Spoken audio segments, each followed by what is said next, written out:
Days of Our Lives roommate has been kidnapped on next week and locked away by none other than Philip Kyriakis and his mother, Kate Roberts. Their decision to silence Vivian and eliminate her from the chessboard wasn't just a reaction. It was a calculated act of self-preservation. The truth is chilling.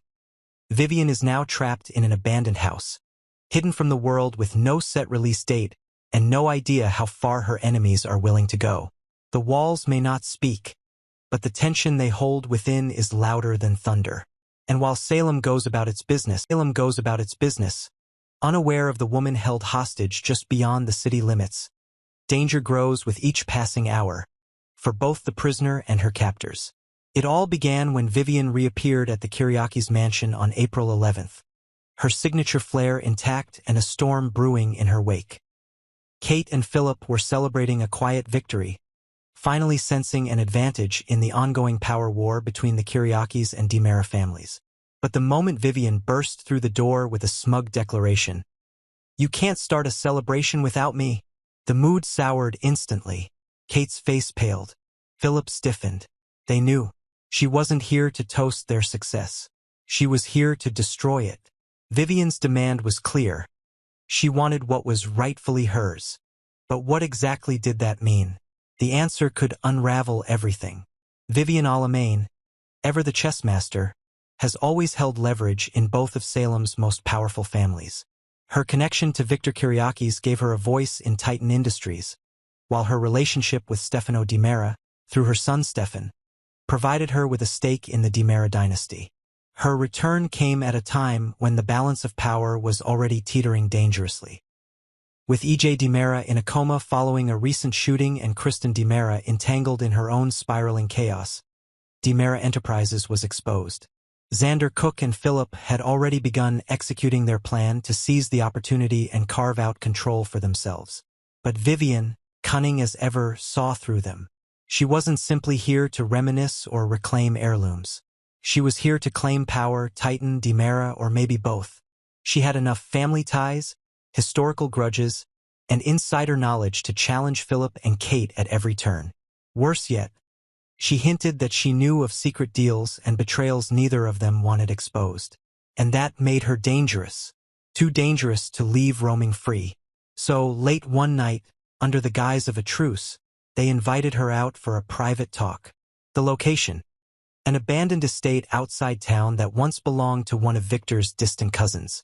There, Kate and Philip made their move. A brief struggle. A scream muffled by the cold walls. And then silence. Vivian has been there ever since. No visitors. No phone. No clocks. No windows. And no one knows she's gone. But locking Vivian away is no small crime. Salem is a town that thrives on secrets, but it also punishes the careless. Kate and Philip may have bought themselves time, but they've also opened the door to catastrophe. Kate, seasoned in deception, believes she's done what must be done. She forced my hand, she might argue. Vivian threatened everything I built. And perhaps, in her mind, this was the only way to prevent another war, another buried secret surfacing at the worst moment. Philip, however, is less certain. His history with Vivian is complicated, woven with years of bitterness, rivalry, and unresolved resentment.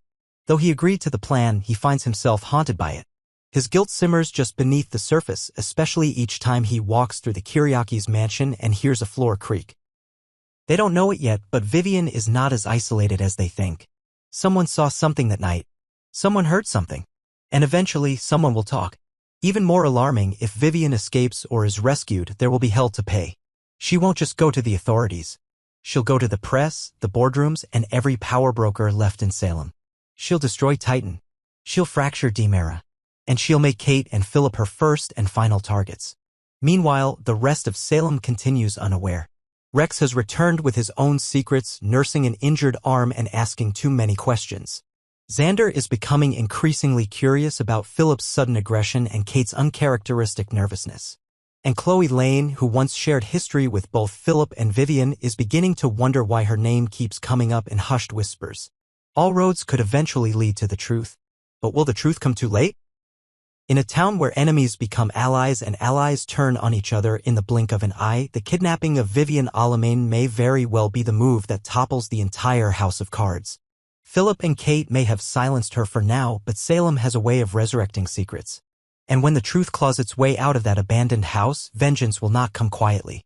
So while the rest of Salem celebrates, conspires, and mourns, one woman waits. Not in peace, not in defeat, but in fury. And when that door finally opens, Salem better be ready. Because Vivian never forgets and she never forgives. A shocking visit, a mother's worry, and secrets still brewing. What really happened on Days of Our Lives? On yesterday's episode of Days of Our Lives, Thursday's installment delivered more than just a reunion. It offered a tense blend of maternal instincts, criminal intrigue, and the kind of mother-son moment only Salem can deliver. For longtime fans, it was an episode that stirred memories, raised questions, and hinted at deeper mysteries to come. It began in an unexpected but familiar setting, the upstairs bedroom of Kate Roberts, who appeared deep in thought as she sat on the edge of her bed, eyes glued to her phone. Her screen displayed the latest updates on Kristen DiMera's arrest, a development that immediately caused a ripple of tension across her usually controlled demeanor. With a contemplative she slipped her hand into her nightstand drawer and pulled out a small handgun. Her eyes flickered with something unspoken, fear, anger, or a premonition. But the gun didn't remain in her hand for long. Just as the door knocked, she calmly tucked the weapon into her purse, masking any sign of distress. It was a quiet but telling moment, one that left viewers wondering just what Kate was preparing for. At the door stood her son, Rex Brady, his arm wrapped in a fresh sling and a tired smile on his face. Despite the injury, his expression warmed upon seeing his mother, and the two embraced with the kind of familiarity that can only exist between a mother and her grown son. Kate immediately noticed the injury, but Rex brushed it off. "It's just a minor fracture," he reassured her, explaining that he'd flown back from Chicago as soon as he could. For longtime viewers, it was a bit of an eyebrow raiser, a minor fracture, and yet he flew all the way back to Salem? Something didn't quite sit right. Rex then dropped a detail that made Kate's eyes narrow. "The guy who beat me is in custody," he informed her, the casual tone of his voice belying the gravity of the statement. The fact that he was assaulted and that the assailant had already been arrested raised more questions than answers. Who was this man? What were the circumstances of the attack? And most importantly, why would someone target Rex? Kate tilted her head, concern etched into every line of her face. While he tried to reassure her that E.J. DiMera had nothing to do with the attack, something he seemed oddly confident about, Kate wasn't convinced. "I'm already worried," she said, a mother's voice laced with unshakable instinct. Her words didn't come lightly, especially when spoken about someone like E.J., a man known for playing both sides of the moral compass. And as always with Kate, it wasn't just her words that spoke volumes. It was her body language, her piercing gaze, and the sense that she knew more than she was letting on. The conversation shifted to the recent shooting incident in town, a tragedy that had everyone on edge. Rex asked the obvious question. Did Kate believe Kristen was responsible? But before Kate could offer her thoughts, her phone buzzed with a text from none other than Philip. "Good news. Let's celebrate." A strange message, considering the timing. What was this good news Philip referred to? Was it Kristen's arrest? The implication that she was out of the picture, at least temporarily? Or was there something more sinister under the surface, something only Philip and possibly Kate knew?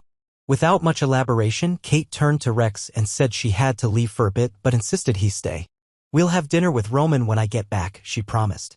Again, that motherly tone, always trying to maintain a sense of family even as the world around them spun out of control. But viewers were left to ponder, why did Kate hide her gun? What exactly is she afraid of? Was her suspicion of Kristen genuine, or was it deflection from something she herself is involved in? And what about Philip? His cryptic message felt off, celebratory, yes, but almost too eager. Could there be a plot between Philip and Kate that hasn't yet been revealed? After all, this is Salem and nobody ever tells the full truth the first time. The episode ended not with a bang, but with a low hum of tension that left the audience holding their breath. With Rex nursing an injury under questionable circumstances, Kate hiding a firearm and receiving mysterious texts, and the looming shadow of Kristen's arrest hanging overhead, it's clear that danger is far from over. In fact, it may just be getting started.